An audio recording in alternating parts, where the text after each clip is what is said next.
उद्यमेन हि सिद्ध्यन्ति कार्याणि न मनोरथै नहि सुप्तस्य सिंहस्य प्रविशन्ति मुखे मृगा. मित्रांनो नमस्कार. भाषणाचे 3 टप्पे तुम्हाला सांगितले. प्रस्तावना, मुख्य विषय प्रवेश, हा दुसरा मी जो आता सांगणार आहे, आणि तिसरा आहे समारोप. मुख्य विषय प्रवेश कसा करावा तर प्रस्तावनेतनं सहजपणे अलगदपणे सर्व श्रोत्यांना वक्त्याने मुख्य प्रवेशात घेऊन जावे अशा रीतीने त्याने प्रवेश करावा. प्रस्तावना ही सुरुवात आहे, पण ती प्रस्तावना अशी मांडावी सहेतुकपणे की ती मुख्य प्रवेशाला उपकारक ठरेल अशा रीतीने. आणि मग जेव्हा वक्ता पुढे बोलायला लागतो त्यावेळेला त्याला काही लोकांची अवतरणे द्यायची असतात, काही त्यांना सणावळी सांगायची असते. हे सगळं ऐन वेळेला आठवत नाही, म्हणून पूर्वतयारी करताना वक्त्याने हे सर्व बरोबर मुखोद्गत करावीत, पुन्हा पुन्हा बोलावीत.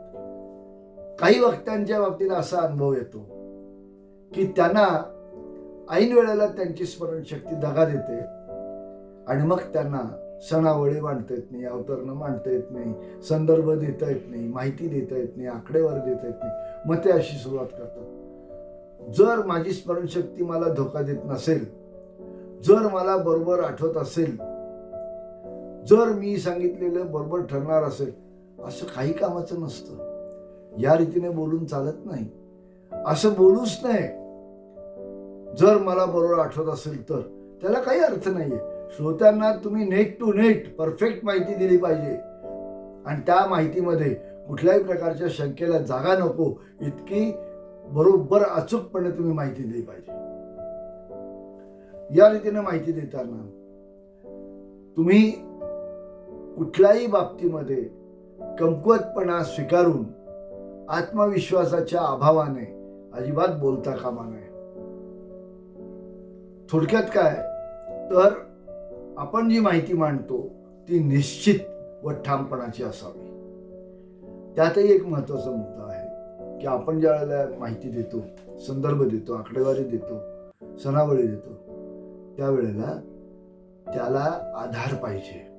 तो आधार तुम्हाला मांडता आला पाहिजे. हे कसं तर एखाद्या संस्कृत सुभाषिताप्रमाणे असतं. संस्कृत सुभाषितचं एक वैशिष्ट्य आहे. काय वैशिष्ट्य आहे? पहिल्या ओळीमध्ये तत्व दिलेलं असतं, मूलभूत तत्व, आणि दुसऱ्या ओळीमध्ये त्याच्या समर्थनार्थ एक समर्पक सुंदर दृष्टांत उदाहरण दिलेलं असतं. म्हणून संस्कृत सुभाषित हे अतिशय लोकप्रिय आणि महत्वाचं ठरतं. उदाहरण काय त्याचं? तो उदाहरण असं आहे, उद्यमेन हि सिद्ध्यन्ति कार्याणि न मनोरथै नहि सुप्तस्य सिंहस्य प्रविशन्ति मुखे मृगा. म्हणजे काय तर उद्यमेन हि सिद्ध्यन्ति, उद्यमाने म्हणजे उद्योग केल्याने, तुम्ही कार्य केल्याने, कर्तृत्व गाजवल्यानेच तुमचं हेतू जो आहे तो साध्य होतो. कार्याणि न मनोरथै, तुमचं कार्य जे आहे ते साध्य सिद्ध होण्यासाठी तुम्ही उद्योगशील राहिले पाहिजे.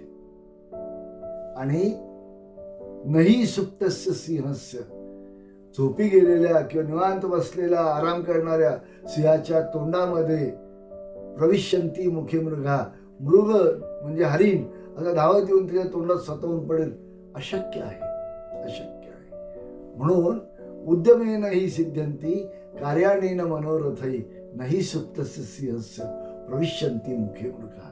हे लक्षात घ्या. तुम्ही मांडलेल्या माहितीला आधार पाहिजे. नॅशनल सॅम्पल सर्वेच्या 2021च्या सर्वेनुसार अशी आकडेवारी आहे. परफेक्ट अशा रीतीने मांडणी करा, ती श्रोत्यांनाही पटेल, श्रोत्यांना आवडेल आणि त्या दृष्टीने तुम्ही पुढे जाऊ शकाल. अशा रीतीने भाषणाची प्रस्तावना कशी करावी, विषय प्रवेश कसा करावा, समारोप कसा करावा हे मी तुम्हाला सांगितलंय. इथे माझ्या स्वभावाचं एक वैशिष्ट्य तुम्हाला सांगतो. मित्रांनो, मी कधीच भाषण पाठ करून केलेलं नाही.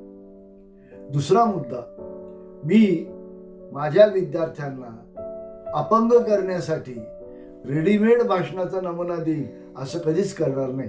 त्यामुळे आता प्रस्तावनेचा उदाहरण तुम्हाला दिलेलं नाही. मुख्य विषय प्रवेशाचा विस्तार कसा करायचा ते तुम्हाला मी सांगितलेलं नाही आणि समारोप कसा करायचा हेही तुम्हाला मी सांगणार नाही आहे.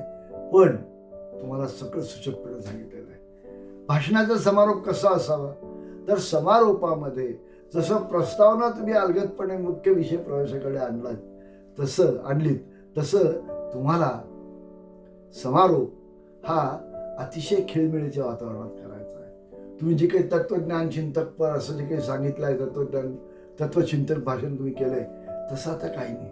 आता श्रोत्यांना तुमच्या भाषणाचा आनंद मिळाला पाहिजे म्हणून एक हलका फुलका विनोद सांगा, किस्सा सांगा, चुटका सांगा, काव्यपंक्ती सांगा, शायरी सांगा. जर तुम्ही प्रेरणादायक भाषण केलं असेल तर तुम्हाला सुरेश भटांची ती गझल आठवते ना, अरे आता आयुष्याच्या पेटवा मशाली, ही गझल आहे. केवढी सुंदर आहे. ही समारोप करायला अतिशय उत्तम आहे. अशा प्रकारच्या अनेक गझल आहेत. जीवनाच्या कष्टाबद्दल जर तुम्ही बोलणार असाल की खूप कष्ट आहेत जीवनात, तर मग सुरेश भटांची दुसरी गझल वापरा. मरणाने केली सुटका, जगण्याने छळले होते, सरणावरी जाताना इतकेच कळले होते. अशाही प्रकारचे याने संपूर्ण श्रोतृवर्ग आनंदित होईल, प्रफुल्लित होईल, उल्लसित होईल, उत्साही होईल आणि तुमच्या भाषणाच्या सन्मानार्थ उठून उभा राहील आणि टाळ्यांचा कडकडाट करेल. अशा प्रकारे सभा जिंकत राहा, आयुष्यातही यशस्वी व्हा आणि पुढे जात राहा. हार्दिक शुभेच्छा. धन्यवाद.